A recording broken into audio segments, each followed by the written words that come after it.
نہ صرف چیف یہ جو 6 ججز ہیں وہ چاہتے تھے کہ چیف جسٹس آف پاکستان ہماری رہنمائی کریں، بلکہ جو سپریم جوڈیشل کونسل ہے وہ ہماری رہنمائی کرے کہ اگر اس طرح کے واقعات ہمارے ساتھ مسلسل ہو رہے ہیں تو اس کو ہم نے کس طرح سے روکنا ہے، ان کے اوپر کس طرح سے ہم نے ان کا سدباب کرنا ہے، ری ایکشن کیا دینا ہے، کس طرح سے ان کو روکنا ہے۔ تو یہ بڑا اہم ترین معاملہ ہے۔ پھر اس کے اوپر ایک اور سوال یہ اٹھایا گیا، چیف جسٹس نے کہا کہ یہ ہمارے پاس معاملہ کیوں آیا ہے، اور یہ پاکستان کے اندر سیاسی انجینئرنگ، پاکستان کے اندر پولیٹیکل انجینئرنگ ہوتی رہی ہے۔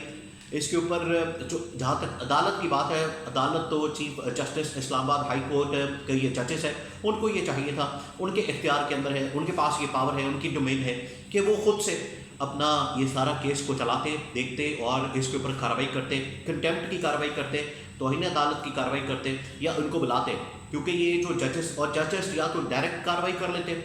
پہلی بات۔ دوسری بات یہ کہ اگر ججز نہیں کر رہے تھے تو کم از کم اس ہائی کورٹ کا جو متعلقہ چیف جسٹس ہے، اور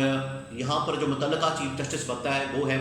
اسلام آباد ہائی کورٹ کا چیف جسٹس عامر فاروق، ان کو چاہیے تھا کہ وہ اس کیس کی سماعت کرتے، اس کیس کو ٹیک اپ کرتے، اس کے اوپر کنٹیمپٹ کی کارروائی کرتے، اس کے اوپر جو ہے وہ معاملہ آگے بڑھاتے اور اس کے اوپر چیزوں کو آگے لے کر چلتے، لیکن ان کی جانب سے نہیں کیا گیا۔ یہ ضرور بات سامنے آئی، اور آئینی قانونی طور پر یہ بات بالکل ٹھیک بھی ہے،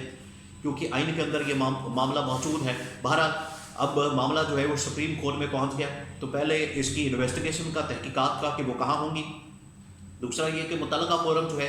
جو ہائی کورٹ ہے، وہ بہتر ہوتا کہ اس معاملے کو ٹیک اپ کرتا اور اس معاملے کی تحقیقات کرتا اور اس کارروائی کو کرتا، اس کے اوپر کنٹیمپٹ نوٹس بھیجتا، کنٹیمپٹ کی کارروائی کرتا، جو بھی اس میں پریشر ڈالنے میں انوالو تھا، یا جو بھی اس میں شامل تھا، جو بھی اس کے اندر اس کا نام آ رہا تھا، ان کو چاہیے تھا کہ اس کے خلاف وہ کارروائی کرتے۔ چیف جسٹس اسلام آباد ہائی کورٹ جو کہ آج کل عامر محمود ہے، جسٹس عامر فاروق، تو قاضی فائز عیسیٰ جو ہے مسلسل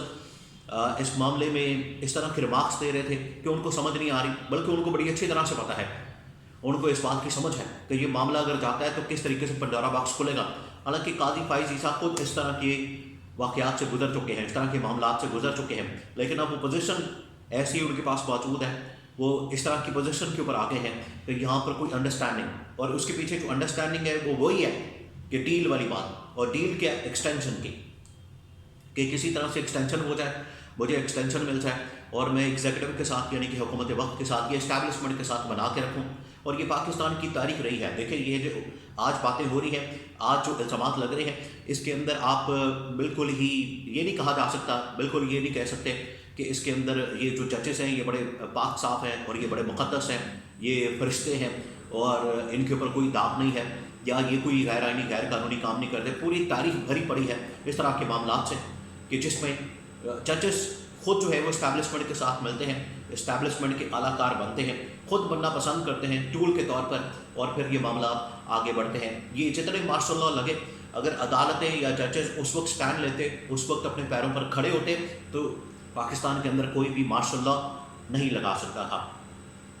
اب اس میں قاضی فائز ایسا لگتا ہے کہ کوئی ڈبل گیم ضرور کر رہے ہیں، لیکن عطر من اللہ، جمال منتقل اور باقی جو ججز ہیں وہ اس پر بھرپور اظہار خیال کر رہے تھے کہ یہ آئینی انسانی حقوق کا مسئلہ ہے، اور اس کے لیے ہم نے آئین اور قانون کا تحفظ کرنا ہے، آئین اور قانون کو پروٹیکٹ کرنا ہے، آئین اور قانون کو، اس کی حکمرانی کو ہم نے میک شور کرنا ہے اور اس کا تحفظ کرنا ہے، اور ساتھ ہی ساتھ ہم نے جو عدلیہ کی آزادی ہے اس کو بھی میک شور کرنا ہے۔ تو یہ جسٹس عطر من اللہ، جسٹس جمال منتقل، یہ ان کی جانب سے جو ریمارکس آ رہے تھے اس کا یہ خلاصہ ہے، اس کی یہ سمری ہے کہ وہ بار بار اس کے اوپر فورس کر رہے تھے، فوکس کر رہے تھے، اور اس کے اوپر جو ہے وہ بار بار بات کر رہے تھے کہ ہمیں ہر حال میں آئین اور قانون کی بالادستی، عدلیہ کی آزادی اور انسانی حقوق کی بحالی کے لیے کام کرنا ہے۔ اور یہ وہ کیس ہے جو کہ ایک ٹرننگ پوائنٹ ثابت ہو سکتا ہے۔ حالانکہ کیسز تو ماضی کے اندر بہت سارے آئے ہیں، کوئی ایک کیس نہیں آیا، یا تو ہو نا کوئی ایک کیس آیا ہو تو کہا جائے کہ یہ اس طرح کا کوئی معاملہ کبھی پہلے آیا ہی نہیں۔ بہت سارے واقعات آئے ہیں، چلے اگر یہاں سے سٹارٹ کر لیا جائے تو بڑی اچھی بات ہے، لیکن سٹارٹ ہونا چاہیے، جو کہ لگتا نہیں ہے۔ میں آپ کو یہ بھی بتا دوں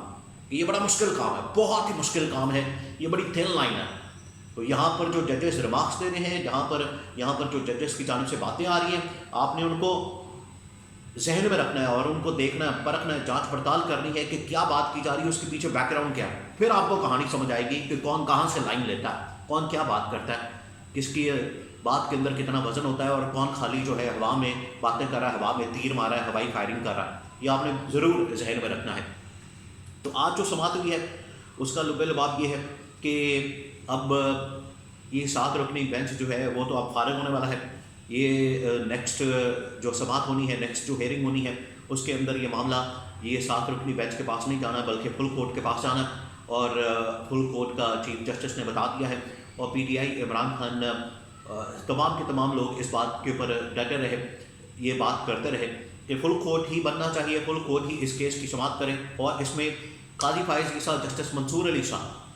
یہ نہیں ہونے چاہیے، کیونکہ انہوں نے ایگزیکٹو کے ساتھ ملاقاتیں کر لی ہیں، جس کی وجہ سے ان کا جو ٹلٹ ہے وہ نظر آ گیا ہے، وہ سامنے آ گیا ہے۔ تو ان کو نہیں بیٹھنا چاہیے اس بینچ کے اندر، ان کو علیحدہ ہو جانا چاہیے، اپنا خود سے ہی اپنے آپ کو الگ کر لینا چاہیے۔ بہرحال اگر بیٹھتے ہیں تو ٹھیک ہے، لیکن فل کورٹ بینچ بنے گا تو ہی اس معاملے کے اندر سے چیزیں سامنے آ سکتی ہیں، اور پھر دودھ کا دودھ اور پانی کا پانی ہو سکتا ہے۔